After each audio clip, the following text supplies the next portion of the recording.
Et écoutez, moi, je vais vous dire un truc. J'ai accepté un rendez-vous avec la DGSI en février, mars, vers mars, à peu près avril dernier, ok. J'ai refusé l'émission qu'ils voulaient me proposer. Je précise, c'était pas un réel recrutement. En fait, ils s'amusent à prendre des gens comme ça, euh, qui connaissent certaines choses, vu que j'étais informée par rapport à la situation syrienne, étant donné que je milite pour les droits syriens depuis que j'ai 15 piges. Au début, ils m'ont demandé mes sources journalistiques, etc. Donc pas de souci. Ils me disent qu'ils travaillent contre le terreau, machin, tout ça, sécurité intérieure, y a pas de souci. Vive l'anti-terreau. Mais au deuxième rendez-vous, j'ai commencé à entendre des propos, islamophobes. Ouais, ouais. Mais pas que. Ils me demandaient d'avoir, des propos, terreau sur mes réseaux, en fait, pour attirer des gens, à surveiller.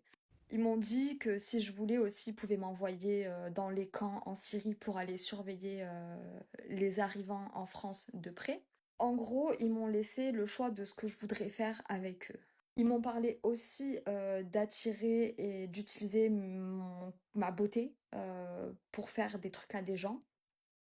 Il faisait que insister sur ça, le gars. Genre, ouais, mais il y a des trucs sur toi, sur Internet et tout. Ouais, on parle de pédocriminalité en fait. Vous voyez? Ils sont sans scrupules. C'est un truc de malade mental. Bon, bref, c'était le deuxième rendez-vous, c'était une discussion qui partait un peu dans tous les sens, quoi, pour m'expliquer les diverses possibilités de travail avec eux.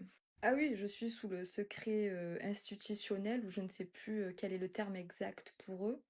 Genre, ils m'ont dit, oui, alors par contre, t'as pas le droit de le dire.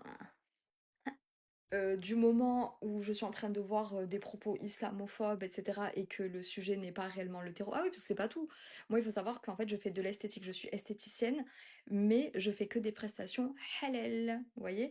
Donc, je n'épile pas les sourcils. En fait, j'ai des techniques pour que les femmes qui pratiquent assidûment leur religion puisse être jolie et embellie. Il me dit ouais, et toi ce que tu fais et tout, c'est un truc que tout le monde fait ou pas? Est-ce que tu pourrais aussi peut-être questionner tes clientes quand elles viennent et tout? Mais c'est un truc de malade, un truc de. Mais enfin bref, on sait tout ce qui est arrivé à Mohamed Merah qui travaillait pour eux, qu'ils ont envoyé en Syrie justement et dans d'autres endroits en guerre. En gros, j'ai ressenti qu'ils voulaient potentiellement me faire la même chose. Ok, je l'ai ressenti comme ça. Et au final, j'ai commencé à avertir mes abonnés qu'ils se préparaient des attentats en France. Et ça n'a pas loupé. À peine, même pas une semaine après, j'ai prévenu ma famille et tout. Une semaine après, ça y va, des attentats néo-nazis. Dont Julien, rappelez-vous de Julien, l'affaire du lycée qui a poignardé, etc. Comment il a eu l'adresse mail de tout son lycée pour envoyer le manuscrit qu'il avait fait, rappelez-vous, pour ceux qui ont la ref. Là, c'était il y a quelques mois. Comment il a fait pour avoir les mails de tout son lycée pour envoyer les manuscrits avant de commettre son drame? Alors sur ça, je dis pas que c'est la DGSI forcément, mais je dis qu'il y a eu une aide extérieure, tout comme l'autre de la mosquée avec Aboubacar. Ça a été dit et redit qu'il y a eu une aide extérieure. Hein? Bon, bref, finalement, je leur ai dit, écoutez, moi là, je sors de trucs de malades mentaux. Je suis en train de parler de la pédocriminalité que j'ai subie toute mon adolescence et dont vous étiez au courant. Oui, ils étaient au courant, la DGSI était au courant que je subissais ça. Ils savaient depuis que j'avais 14 ans. Ils m'ont jamais aidé, mais pourquoi? Ça, c'est pour créer des agents dormants à réveiller quand il faut. Voilà ce qu'ils ont tenté de faire.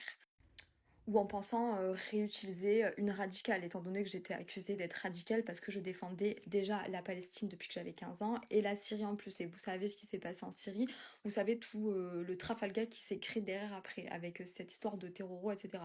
Bref, j'étais accusée à tort toute ma vie, justement, pour aider ma mère à me faire tapiner, en fait. Voilà. Pour me discréditer. Bref, à la fin, j'ai refusé. J'aurais dit en fait, écoutez, moi ça là, c'est bon, ça fait trop, vous faites trop mal à la tête. Vous partez dans des directions mais totalement farfelues. En plus, moi j'avais des sources en Syrie, j'avais pas mal de sources en Syrie, etc. Et je savais que ça avait rien à voir en fait, que ce qu'ils étaient en train de vouloir faire, tout ça, ils sont incompétents. Voilà, c'est simple.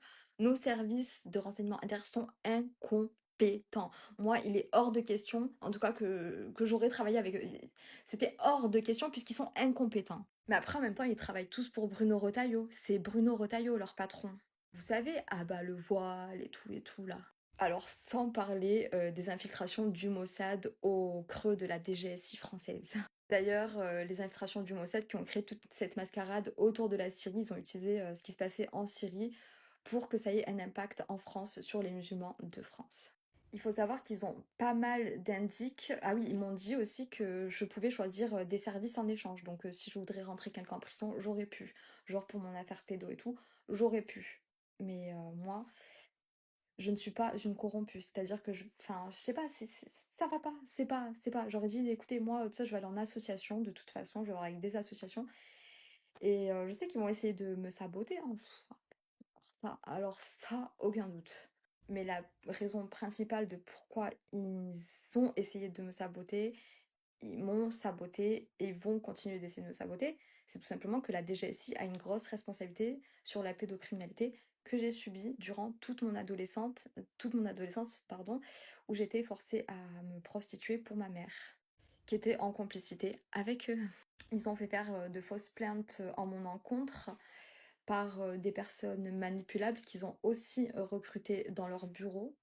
Et j'ai réussi à mettre le holà à tout ça en expliquant en détail ce qui s'est passé à un commissaire de ma ville. Voilà. Et je pense qu'il s'est passé des choses quand même. C'est-à-dire qu'avant, je n'étais pas consciente de ce qui m'arrivait. Et maintenant que je suis consciente que eux étaient derrière, bref, voilà, que eux étaient derrière plein de choses graves qui me sont arrivées, et ben ça change toute la donne parce que je peux ramener chaque élément de preuve qui les relierait à ça. Et j'ai déjà commencé à en ramener certains.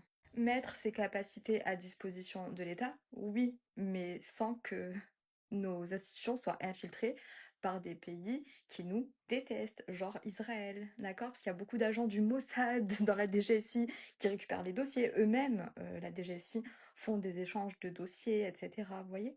Des échanges de services aussi avec d'autres services de d'autres pays. Et j'en passe. Je ne veux pas que mon pays appartienne à Israël.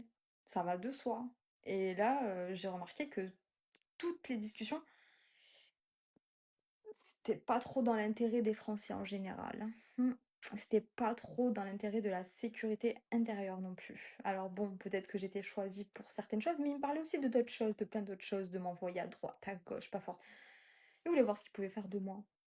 Après, ils sont très forts en manipulation, donc comme j'ai dit, c'était aussi possible qu'ils essaient de me prévoir une Mera numéro 2 en utilisant un faux passé créé de toutes pièces et j'en passe en fait.